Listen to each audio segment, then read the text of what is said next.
Vamos a referirnos a una aplicación en comunicaciones. Aquí tenemos una cadena de transmisiones de emisoras. Esta 1 no le transmite a nadie, la 2 pasa la señal a la 5, la 5 la puede retransmitir a las 6, la 5 se puede enviar señal a la 3, la 3 a las 5, doble vía entre 3 y 5, de 3 a 4 una sola vía, 4 y 6 doble vía, etc. Pero si hay muchos, esto se llaman los nodos. Este nodo está aislado. Pero si hay muchos nodos, eso es difícil de dibujar. Entonces aquí sabemos, por ejemplo, que yo puedo ir de la estación 2 a la estación, que la señal de la estación 2 puede llegar a la estación 6 por medio de la cadena 2, 3, 4, 6. Veamos a ver. 2, 2, 3, pasa a la 4 y pasa a la 6. Hay una serie de cadenas válidas. 2, 3, 5 y 6. De 2 a la 6. 2, 3, a las 5, a las 6, etc. Bien. Esas cadenas se pueden manejar por medio de matrices. Aquí tenemos una matriz que señala entre 6 estaciones cómo es la comunicación. La 1 está aislada, como vimos en el ejemplo. La 2 transmite a la 3 y la 2 transmite a la 5. La 3 a la 1, la 3 a la 5. La 4 solamente a la 6. Veamos, por ejemplo, de 4 a la 6. Vamos a ver. Sí, la 4 a la 6. Y la 6 a la 4. Y la 6 a la 4, mire. Todo está relacionado allí. Entonces, si hay comunicación de 6 a 4, hay un 1 en esta posición. Fila 6, columna 4. Si hay un 0, como en la fila 5, columna 2, no hay transmisión de 5 a 2. Y tampoco la hay de 2 a 5, si la hay, de 2 a 5 por aquí, de 2 a 5 si la hay. Bien, aquí habrá el material en texto para que usted lo revisa. Entonces, hay comunicación. Esta es la matriz de las comunicaciones directas.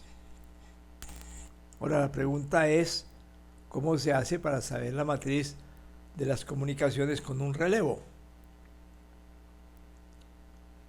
Y entonces nosotros hemos explicado en el material, que lo debe revisar, que la multiplicación de la matriz con un relevo es el cuadrado de la matriz, es decir, multiplicarla por sí misma.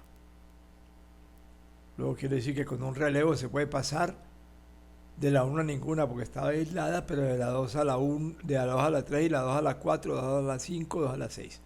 O sea, la 2 se comunica con todas. Asia envía señal.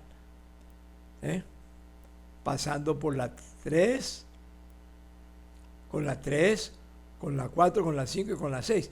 Lo que pasa es que se ha perdido por medio de cuál se hace la comunicación. Pero la 2 se comunica con la 3, la 4 y la 5 a 6 con un relevo. Veamos a ver. La 2 con la 4 con un relevo.